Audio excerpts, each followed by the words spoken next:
तो दोस्तों last video में आप सभी ने ही बहुत अच्छा रिस्पॉन्स दिखाया है, इसीलिए मैं लेकर आ गया हूँ सोल लैंड 2 का एक और नॉवल वीडियो, जिसमें आज आप देखने वाले हो युहाओं और वोंग डोंग की फाइट लिंग सैनचेन और उसके साथी के साथ में।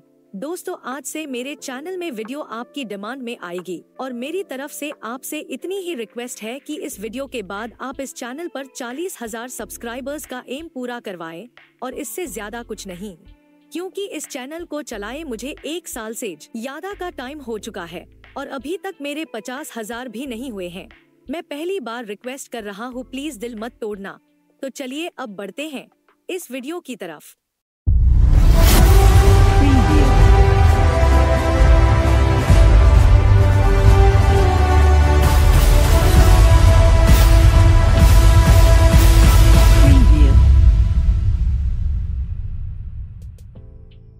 इस पार्ट की स्टार्टिंग वहीं से होती है जहां जैसे ही वोंग डोंग युहाओं के पास आता है तो इसे देखकर तो ये दोनों काफी हैरान होते हैं, जबकि युहाओं काफी खुश होता है और इन दोनों को वोंग डोंग के बारे में इंट्रोड्यूस करवाता है। तो इस पर लिंग सैनचेन कहता है, चलो हम भी किसी भी तरीके के स्पिरिट वेपन का इस्तेमाल नहीं करेंगे जिससे कि हम फेस टू फेस बैटल कर सकें। जिस पर युहाओं कहता है, हाँ बिल्कुल, और ये बड़ी मेरे श्रेक्स एकेडमी से ही है, और चलो वोंग डोंग हम इस बैटल को अपनी एकेडमी के लिए जीतते हैं। और हम देखते हैं कि वोंग डोंग और युहाओं ने एक दूसरे के हाथों को पकड़ रखा होता है और तभी वोंग डोंग कहता है, आखिर तुम इतने खुश क्यों लग रहे हो? तो युहाओं कहता है, 2 साल हो चुके हैं, आखिरकार अब जाके एक दूसरे के हाथों को दोबारा पकड़ पाए हैं। और युहाओं की इस बात को सुन के वोंग डोंग शर्मा सा जाता है और कहता है कि ये इडियट एक नंबर का इडियट ही रहेगा, और वैसे भी मुझे भी काफी लंबा समय हो गया युहाओं का हाथ पकड़े हुए। और तभी युहाओं खुश होते हुए कहता है, एनर्जी की स्ट्रीम देखो वापस से बहने लगी, इससे तो हमारी पुरानी यादें ताजा हो गई। और चलो इतनी भी ज्यादा बातें करना बंद करते हैं और बात करने से पहले इन्हें खत्म करते हैं। और वोंग डोंग ना जाने क्यों युहाओं के ऊपर काफी ज्यादा गुस्सा हो रहा होता है और वोंग डोंग के इस अजीब से बिहेवियर को देखकर युहाओं भी थोड़ा सा हैरान होता है और ये मन में कहता है, क्या मैंने कुछ गलत कह दिया? वैसे तो हम दोनों को एक दूसरे को देखे हुए काफी लंबा समय हो गया है, लेकिन इसे भी पहले की तरह ही काफी जल्दी गुस्सा आ जाता है, और शायद इसलिए क्योंकि हम काफी लंबे समय से नहीं मिले हैं, जिस वजह से हमारे बीच में कुछ दूरियां आ गई हैं। इसलिए हमें कुछ समय एक साथ बिताना चाहिए।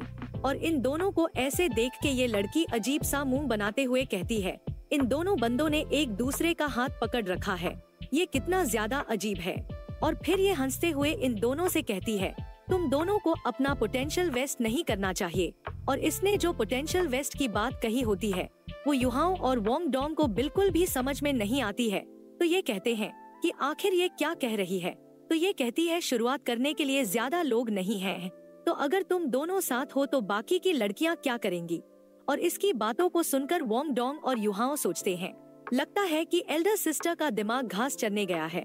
और तभी ये लड़की अपनी पावर को इस्तेमाल करते हुए एक स्माइल करती है, जिसके बाद ये इल्यूजन मिस्ट कॉन्डेंस से अटैक करती है। और इसे अटैक करता देख युहाओं मुस्कुराते हुए कहता है, ये सिस्टर वापस से अटैक कर रही है। तो ये लड़की हंसते हुए कहती है, प्यार और जंग में सब कुछ जायज है। और तभी हम देखते हैं कि ये अटैक वोंग डोंग की तरफ जाने लगता है। इस चीज को देखकर युहाओं भी हैरान होता है और ये मन में कहता है, इसका ये अटैक तो अचानक से वोंग डोंग की तरफ चार्ज करने लगा है। और इस चीज को देखकर ये परेशान होता है, जबकि वोंग डोंग के होश उड़े हुए होते हैं। लेकिन तभी अचानक से युहाओं काफी तेजी से इसके आगे अटैक के बीच में आ जाता है और ये तुरंत ही आइस एम्परर सोलबोन परमाफ्रोस्ट डोमेन का इस्तेमाल करता है, जिस वजह से इसके अंदर से काफी ज्यादा एनर्जी रिलीज होती है। और जब ये लड़की अपने अटैक को बर्फ में जम के सॉलिड होते हुए देखती है तो उसके भी होश उड़ जाते हैं। और फिर ये अपने नाइफ से युहाओं के ऊपर अटैक करते हुए कहती है, युहाओं केयरफुल रहना। और हम देखते हैं कि वोंग डोंग को इसकी नाइफ से दिक्कत हो रही होती है और युहाओं सोचता है ये वाला अटैक भी वोंग डोंग की तरफ ही जा रहा है और इसका एक्शन इसकी बातों से मैच नहीं करता है। और उस नाइफ के अंदर एक स्पेशल सोल फोर्स है जो कि हाई फ्रीक्वेंसी वाइब्रेशन को प्रोड्यूस कर सकती है, जिससे कि ये ऑर्डिनरी ऑब्जेक्ट को शटल करने में सक्षम है। और तभी युहाओं नाइफ को पकड़ लेता है आइस एम्परर जेड हैंड को इस्तेमाल करके। और इस नाइफ की वाइब्रेशंस की वजह से युहाओं के हाथों में से काफी ज्यादा चिंगारियां बाहर निकल रही होती हैं। और युहाओ को ऐसा करता देखकर ये लड़की भी काफी हैरान होती है और कहती है कि क्या इसने तो उसे पकड़ लिया, वह भी अपने सिंपल हाथों से, और लगता है कि उसके ऊपर इसका बिल्कुल भी असर नहीं हुआ है। और युहाओ कहता है हाँ, डोंग पावर का मैं शुक्रिया अदा करना चाहूँगा, जिस वजह से इस तरीके के अटैक मेरे लिए अब कुछ भी नहीं है। और तभी लिंग सैनचेन कहता है हाँ ठीक है, अब इसे संभालो। और फिर ये काफी ज्यादा ताकतवर अटैक करते हुए कहता है लो अब मेरे सबसे स्ट्रॉन्गेस्ट अटैक का स्वाद चखो। और हम देखते हैं कि ये अटैक काफी ज्यादा तेजी से इन दोनों की तरफ बढ़ने लगता है। और इसके इतने ज्यादा खतरनाक अटैक को अपनी तरफ आता देख युहाओ कहता है इसने तो अपनी सारी स्ट्रेंथ को इस्तेमाल कर लिया है। वोंग डोंग, अब समय आ गया है जिसके लिए वोंग डोंग भी रेडी होता है। और हम देखते हैं कि इन दोनों ने एक दूसरे की स्पिरिट को मर्ज करना शुरू कर दिया होता है और अपनी स्पिरिट फ्यूजन एबिलिटी का इस्तेमाल करने लगते हैं। और इन दोनों को ऐसा करता देख इस लड़की के भी काफी तगड़े वाले होश उड़ जाते हैं और ये कहती है कि बिल्कुल नहीं, क्या ये दोनों ही लोग सच में एक कपल मास्टर हैं? और कितने ज्यादा लंबे समय के बाद हमें इन दोनों की स्पिरिट फ्यूजन वापस से दिखाई जाती है। और इस स्पिरिट फ्यूजन को देख के ये लड़की काफी हैरान होती है और कहती है कि ये लाइट की ब्रिलियंट रे कितनी ज्यादा डार्जलिंग है और ये किस तरीके की स्पिरिट टेक्निक है। और जैसे ही डार्जलिंग लाइट फेड होना शुरू होती है तभी हमें एक काफी जायंट आई दिखाई जाती है जो कि काफी ज्यादा सुंदर होती है, जिसमें से एक काफी खतरनाक लाइट की बीम निकलती है जो कि इनका अटैक गोल्डन रोड होता है। और इससे ये काफी खतरनाक तरीके से अटैक करने लगते हैं और इन्हें ऐसा करता देख लिंग सैनचेन के भी होश उड़ जाते हैं और ये कहता है ये अच्छा नहीं हो रहा है। और सिंपली कहा जाए तो इनकी ये स्ट्रेंथ काफी ज्यादा है। जिसके बाद हमें इस अरीना के अंदर काफी तेज रोशनी को दिखाया जाता है और इस तेज रोशनी के बाद हमें गोल्डन रोड को दिखाया जाता है। इसके बीच में लिंग सैनचेन आ गया था और ये कहता है तो ये गोल्डन रोड है, लेकिन ये किस तरीके का गोल्डन रोड है? और ये कहता है युहाओ, ऐसा दिखता है कि मैं इस जन्म में तो कभी भी तुम्हारी बराबरी भी नहीं कर पाऊंगा। और ये लड़की कहती है तुम्हें गोल के रूप में रख के तुम्हारा पीछा करने में मुझे खुशी होगी और हम दोबारा जरूर मिलेंगे। जिसके बाद ये दोनों ही यहाँ से चले जाते हैं और इन्हें जाता देख वोंग डोंग कहता है आखिर ये किस तरीके का रिलेशनशिप है? देख के तो ऐसा नहीं लग रहा था कि वो दोनों तुम्हारे दुश्मन हैं। तो युहाओ कहता है हाँ, बस उन दोनों को फाइट करने की लत लग रखी है और वोंग डोंग ये मुझे कई बार परेशान करते हैं उनके साथ एक दो हाथ करने के लिए। और वैसे तो तुमने यहाँ पर आके मुझे सच में काफी सरप्राइज कर दिया है। और युहाओ इसको काफी जोर से हाक करते हुए कहता है तुमसे दोबारा मिलकर मुझे वाकई में काफी ज्यादा खुशी हुई। और वोंग डोंग के पहले के रिएक्शन को देख के ऐसा लग रहा होता है जैसे ये युहाओ के ऊपर काफी गुस्सा होने वाला है, लेकिन ये भी काफी ज्यादा खुश होता है। जिसके बाद ये दोनों यहाँ से जाने लगते हैं। तो युहाओ कहता है क्या तुमने नोटिस किया कि सारी लड़कियाँ तुम्हें ही निहारे जा रही हैं? वोंग डोंग कहता है वो ऐसा इसलिए क्योंकि मैं एक नेचुरल बॉय हूँ। और वोंग डोंग की इस बात को सुनकर युहाओ थोड़ा सा हैरान होता है और कहता है कि क्या ये चीज तो लड़कियां ही सिर्फ अपने खुद के लिए कहती है ना, कि वो नेचुरल ब्यूटीज है। तो वोंग डोंग कहता है तुम्हें मेरी तारीफ करने की कोई जरूरत नहीं है और जिस तरीके के तुम अब दिखते हो तो पक्का तुम्हारे ऊपर भी यहाँ पर काफी सारी लड़कियाँ फिदा होंगी। और इस बात को सुनकर युहाओ काफी घबरा सा जाता है और ये सिर खुजाते हुए कहता है चलो इस बारे में रूम में चल के बात करते हैं।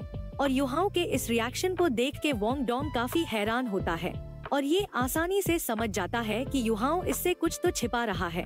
और फिर ये सुनकर ये दोनों पूरी रात से ही कोई भी बात नहीं करते हैं और युहाओ वोंग डोंग को अपने साथ अपने रूम तक ले आता है और इसे कहता है कि वैसे तो मैं अपने आप को तैयार कर लेना चाहिए क्योंकि मेरा रूम काफी ज्यादा गंदा हो रखा है।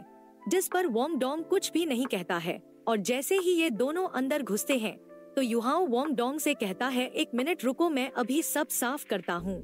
और युहाओ अपने सारे सामान को जल्दी से स्पिरिट स्टोरेज डिवाइस के अंदर भर रहा होता है और वोंग डोंग इसके रूम को काफी ध्यान से देखने लगता है। तभी युहाओ इसके लिए चाय ले आता है और फिर ये चाय पीते हुए खुश होते हुए कहता है चलो अब जल्दी से मेरे सवाल का जवाब दो, क्या तुम्हारा सच में यहाँ की लड़कियों के साथ कोई रिलेशनशिप है? तो युहाओ थोड़ा सा उदास होते हुए कहता है जिस तरीके का तुम सोच रहे हो उस तरीके का नहीं है, क्योंकि जब मैं स्कूल के अंदर आया था तब मैं एक जूजी नाम की लड़की से मिला। वो काफी ज्यादा खूबसूरत और काइंड नेचर की थी, लेकिन उसका भी मेरे जैसा ही काफी दुख भरा पास्ट था। और तो और वह काफी ज्यादा सीक्रेट भी थी और आज तक मैं नहीं जान पाया हूँ कि वो कहाँ गायब हो गई है। लेकिन उसने जाने से पहले मुझसे काफी ज्यादा बातें की थी और उसने यहाँ तक कि ये भी कहा था कि उसे उम्मीद है कि मैं अपने सोलमेट से जरूर मिलूंगा। और इस तरफ वोंग डोंग काफी ध्यान से इसकी बातों को सुन रहा होता है और वोंग डोंग कहता है कि लगता है वह तुम्हें काफी अच्छी तरीके से ट्रीट करती थी और हर दम तुम्हारे बारे में ही पहले सोचती रहती होगी, लेकिन क्या तब भी वह तुम्हारे दिल को नहीं छू पाई? तो युहाओ कहता है ईमानदारी से कहूँ तो कोई और बात है, लेकिन अगर मैंने तुम्हें बताया तो तुम्हारे लिए बेहतर यही होगा कि तुम मुझ पर हंसो नहीं। और फिर युहाओ बताता है जब उसने पहली बार आइस में डांस किया था, आज तक मैंने जितनी को भी देखा है उन सभी में वह सबसे ज्यादा ब्राइट थी और इसके फिगर की इमेज एक तरीके से मेरे दिमाग में छप सी गई है। और सिस्टर जूजी ने मेरी मदद करी मेरे दिल की फीलिंग को मुझे समझने में, और यहाँ तक कि वैसे उसका साइनिंग फिगर अब सिर्फ मेरे इमेजिनेशन में ही एग्जिस्ट करता है और मुझे डर है कि मैं उसके प्यार में पहले ही पड़ चुका हूँ। और युहाओ की बातों को सुन के वोंग डोंग मुस्कुराते हुए कहता है, मेरे घर में एक ऐसी लड़की है जो कि उसकी जितनी ही सुंदर है और जब समय आएगा तब मैं जरूर उसे तुमसे मिलवाऊंगा। तो युहाओ कहता है, अगर वो इतनी सुंदर हुई तो शायद मैं उसके प्यार में पड़ जाऊं, लेकिन उसे मुझे वैसे ही एक्सेप्ट करना होगा जैसा कि मैं हूँ और मैं ये भी देखूंगा कि उसकी पर्सनैलिटी मेरी जैसी है या नहीं। और युहाओ की बातों को सुनकर वोंग डोंग एक ईवल से स्माइल करने लगता है, जिसके बाद ये नॉर्मल होते हुए कहता है, युहाओ अगर ईमानदारी से कहूँ तो मैं यहाँ पर किसी और चीज के लिए आया हूँ। मेरी सोल पावर पहले ही लेवल 60 के बोटल नेक पर पहुँच चुकी है, इसलिए मुझे घर लौटने की जरूरत है जिससे कि मैं अपने लिए सूटेबल स्पिरिट रिंग को ढूंढ सकूं। तो क्या तुम मेरे साथ आओगे? और मैं वादा करता हूँ कि तुम वहाँ से वेकेशंस के खत्म होने से पहले आ जाओगे। तो युहाओ कहता है, हाँ बिल्कुल मैं तुम्हारे साथ चलूंगा। और इस चीज को सुन के वोंग डोंग थोड़ा सा हैरान होते हुए कहता है, क्या बात है, तुम तो काफी जल्दी मान गए और क्या तुम्हें अपनी ट्रेनिंग के डिले हो जाने की चिंता नहीं है? तो युहाओ खुश होते हुए कहता है, डेफिनेटली ऐसा नहीं होगा, क्योंकि अब जब हम एक दूसरे के साथ में हैं, तो हम साथ में ट्रेनिंग कर पाएंगे। और युहाओ की इस बात को सुनकर वोंग डोंग मन में कहता है, इस बंदे के दिमाग में हमेशा ट्रेनिंग ही रहती है। और फिर युहाओ पूछता है, श्रेक्स एकेडमी में चीजें कैसी है? तो वोंग डोंग कहता है, क्या तुम्हें पता है कि जो तुमने ब्लूप्रिंट्स को भेजा था वो सच में काफी मददगार थे और कैनन के हजारों और ऑल्टरनेट्स भी है, और वैसे जो बाकी के ब्लूप्रिंट्स हैं उन्हें सीक्रेटली स्टडी किया जा रहा है। और हाल ही में वहाँ पर एक नई स्टूडेंट नाना नाम की आई है जो कि टांग सेक्ट में काफी ज्यादा एक्टिव है। और फिर ये दोनों ऐसे ही श्रेक्स एकेडमी के सिचुएशन के बारे में काफी देर तक बात करते हैं और ऐसे ही बात करते करते काफी जल्दी रात भी हो जाती है। और युहाओ कहता है, काफी लेट हो गया है और लगता है कि आज रात मुझे तुम्हें कुछ देना होगा और माफ करना मेरा बेड थोड़ा सा छोटा है, तो लगता है कि हमें रात भर साथ में बैठ के ही गुजारनी पड़ेगी। तो वोंग डोंग कहता है, सपने मत देखो, तुम जमीन पर सो सकते हो जबकि मैं बेड के ऊपर सोऊंगा। और क्या तुम्हें सच में बिल्कुल भी मेहमान नवाजी नहीं आती है? और अब मैं हाथ मुंह धोने जा रहा हूँ, तब तक तुम बेड तैयार कर देना। और तभी वोंग डोंग हाथ मुंह धो के आ जाता है और पूछता है कि क्या बेड तैयार हो गया है? तो युहाओ काफी ज्यादा खुश होते हुए कहता है, हाँ बेड तो तैयार हो गया, लेकिन मेरे पास इससे भी बेहतर एक आइडिया है। और अब जब तुम यहाँ पे आ ही गए हो तो हमें क्यों सोना चाहिए और हम इसके बजाय साथ मिलकर ट्रेनिंग भी कर सकते हैं। और युहाओ की बात को सुनकर वोंग डोंग युहाओ के पास आके बैठ जाता है और इसके सिर को पकड़ के कहता है, युहाओ मुझसे वादा करो कि आज के दिन तुम और ज्यादा ट्रेनिंग नहीं करोगे बल्कि अच्छे से रेस्ट करोगे। और मैं यहाँ पर जो आया हूँ तो क्या तुम्हें इससे खुशी नहीं हुई? और मैं उम्मीद करता हूँ कि तुम इस खुशी को इस्तेमाल करो अच्छे से सोने के लिए। और तुम काफी ज्यादा थक चुके हो और सिर्फ तुम इकलौते मेरे क्लासमेट हो जिसे मैं जानता हूँ जो कि अपनी एज से काफी ज्यादा बड़ा लगता है।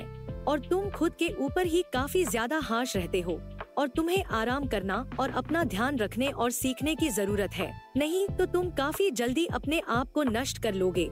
और इस बार ही मैं तुम्हारे पास इस उम्मीद के साथ आया हूँ कि तुम मेरे साथ आ सको, जिससे कि तुम्हें ट्रेनिंग में बाद में मदद मिलेगी।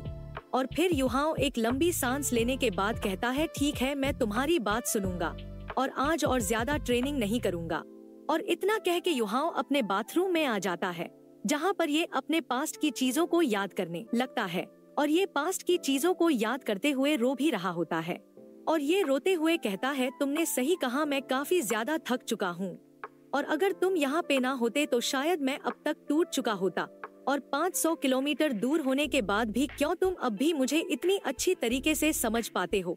और इस तरफ वोंग डोंग खुश होते हुए सोचता है, हम सभी ही बड़े हो गए हैं और मैं पक्का तुम्हारी मदद करूंगा तुम्हें बेटर होने में। और बस तुम्हें ये जानने की जरूरत है कि तुम्हें घर लाने का मतलब क्या है। तो दोस्तों, अगले पार्ट के लिए आपको पता ही है, इस चैनल में 40,000 सब्सक्राइबर्स करवाने हैं। मुझे इंतजार रहेगा इस टारगेट के पूरे होने का, जो कि मुझे पता है आप करवा दोगे। टारगेट पूरा होते ही इस चैनल पर अगली वीडियो आ जाएगी। तब तक लिए खाओ पियो मस्त रहो। तो अब मैं चलता हूँ, बाय बाय, टेक केयर।